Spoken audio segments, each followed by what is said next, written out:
Hey guys, and welcome back to episode 4. I'm so excited to have everybody here.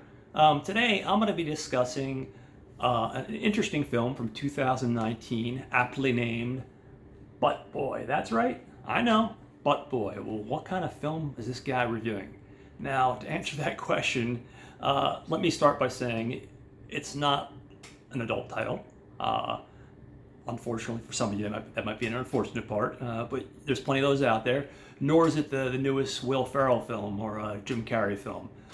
This film is an interesting hybrid because there are elements of comedy in this film, but the comedy is played very, very straight.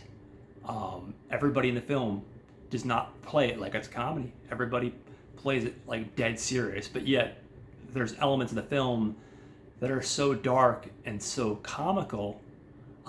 It's amazing. It really is. It manages to combine dark humor with noir film, as well as adding that cat and mouse thriller element between our two leads.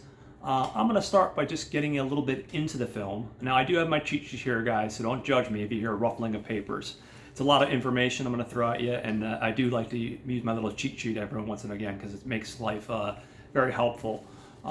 The movie came out in 2019, like I mentioned. It was directed by Tyler Corneck, and it was written by Tyler Corneck, as well as a guy named Ryan Coach. And Ryan, I probably mispronounced your name wrong. I'm pretty bit known for doing that, so I apologize. Um, Tyler Corneck also directed a film in 2022, an anthology film called Tiny Cinema, which is also very interesting. And who knows, down the road, I may give that one a review for you guys as well. Um, as well as Tyler directing it, he also stars, fumbling my words here, he stars as one of our main leads, a guy named Chip Guchel. Um, the fellow co-lead would be a Russell B. Fox, is the character, and he is played by a Tyler Nice. A lot of Tylers in this name. Um, Chip Guchel's wife is Anne Guchel, and that's played by Shelby Dash. And their son, Marty Guchel, another Tyler here, Tyler Dryden. Almost Tyler Durden, right? You think, what's going on with that, right? It's pretty close. We have a Chief John Lozana, who is played by a gentleman named Brad Potts. That's like your general main cast. I mean, obviously there's some players throughout, and I'm not going to list every guy in the movie. I just don't have time for that, unfortunately. Now, to get involved in the plot, I'm going to just give you guys a pretty detailed summary, and I'm going to give you my thoughts on it. Basically, with Chip, he's a guy that's probably in his 40s. He's an IT guy. He pretty much hates his life. He works in a cubicle, hates his job. It's very apparent. Not too crazy about his wife or his kid. Life is just not going too good for this guy. He's a little bit of a depressed loner, maybe even we'll call him a sad sack. Um, that all changes though. One day, he goes to what he thinks is going to be a routine prostate exam, but he doesn't realize exactly how much he enjoys the old finger up the poop chute, so to speak. From that moment on, his life has changed, and he's kind of hooked on sticking things up there. It starts innocently enough with something as simple as a bar of soap, and then it escalates from there to the family dog. Yeah, I know. I don't know how big this guy's keister is, but the family dog, I mean, it looks like a small dog, but still, nonetheless, it's a dog. Um, and you could see that, like, he finally has some joy in his life because he's enjoying this process. He can't connect with his wife. Like I said, his son hates him. But he found something. He found his thing. It's a really weird thing, but he found his thing. Um, Now, where it gets kind of crazy, and we start, I know, right? Hasn't gotten crazy enough yet, I know, right? it culminates with him going to the park with his wife and his kid, and he tells them to go on home without him. He's gonna hang around for a little bit longer and run some errands and do some stuff. They leave, and basically he abducts a kid, from the park, and yeah, he doesn't just abduct him, as you might guess. The child proceeds to be shoved up his, or how shall we say, not shoved, sucked up his little butt. So yeah, that, and I know this is a lot. You're like, what the fuck are we watching? What? This is crazy. And I get it, guys. But everything's played straight. And surprisingly enough, there's not a lot of graphic stuff in this. There is a couple things later on which I'll mention. But there's not like a ton of stuff. There surprisingly isn't, as far as the graphic or gratuity. So 9 years go by, flash to the future here, and we're introduced to our second character, who is a police detective, Russell B. Fox, played by Tyler Nice. And Russell has, like most cliched police detectives, he's got a guy with a drinking problem, and he goes to AA to get some help, and he meets Chip, and Chip is assigned as his sponsor. After the meeting, which is normally customary, I guess, in these type of things, they go out to dinner and they have a little lively conversation about each other. He kind of feels like based on the conversation, Chip's a nice guy, Russell, but something seems a little bit off about him, I guess being a police detective, the instincts kick in, but he doesn't think much of it. There's lots of us weirdos out there, myself included, try not to judge the guy too harshly. So that's the introduction to our two main characters. And then from there, Chip goes to work the next day, and he brings his young son, Marty. It's bring your kid to work day. And it's interesting because Chip decides to get back into his old habits. And as some kids are playing hide and go seek in the office, a young child hides underneath his cubicle, and Chip proceeds to suck the kid up, straight up the anus. That's right. As one would expect, people are in panic mode. A kid's gone missing, and they proceed to call the police. Lo and behold, who's assigned to the case but our grizzled recovering alcoholic, Russell B. Fox. So he shows up on the scene and he proceeds to interview a bunch of people. He finally makes his way to the resident IT man, security, Chip. He said, hey, listen, you're the first guy I wanted to talk to. I didn't know you worked here. Talk about coincidence. And after talking to Chip, they have a conversation where he's like, well, do you have, the security footage, the disc? And Chip's like, I don't know where it's at. So, of course, this sets off a red flag for Russell. Russell's like, okay. And it's, he's like, you can tell by the look on his face, something doesn't seem right. So he doesn't have enough evidence to really do anything. He's a detective that's been on the scene for a while. He's going with his gut instincts. He proceeds to kind of like follow Chip around the next couple of days. On one of these days, he sees Chip go to a pet store and proceed to walk out in a carrying case with looks like a little dog. He follows Chip to a storage center, and he hears a loud sucking noise and some barking, and then it stops, and Chip walks out with an empty carrying case, pet carrying case, and he just kind of leaves it there and takes off. So right off the bat there, all the the alarms are going off. Russell's like, what? Loud sucking noise. Was a dog. Now there's not a dog. Again, this seems really weird. Something's up with this guy. Also, he's thinking, hey, this kid had a kid abducted in the place that he works at. So he's thinking, hey, I might have a suspect here. But again, there's really nothing that he can officially charge him with. So the next day, they go to their AA meeting again, and everybody's hanging out and talking, and Russell's wondering if maybe like he can meet Chip's family and get to know him better, because he's a sponsor, and Chip's like, sure, why not? Right after this, we can go home. You can meet my wife and my kid, and you get to know the family a little better. So he invites Russell over, and he meets his wife, and they have a nice little conversation and a dinner, and they talk about young Marty's upcoming birthday party.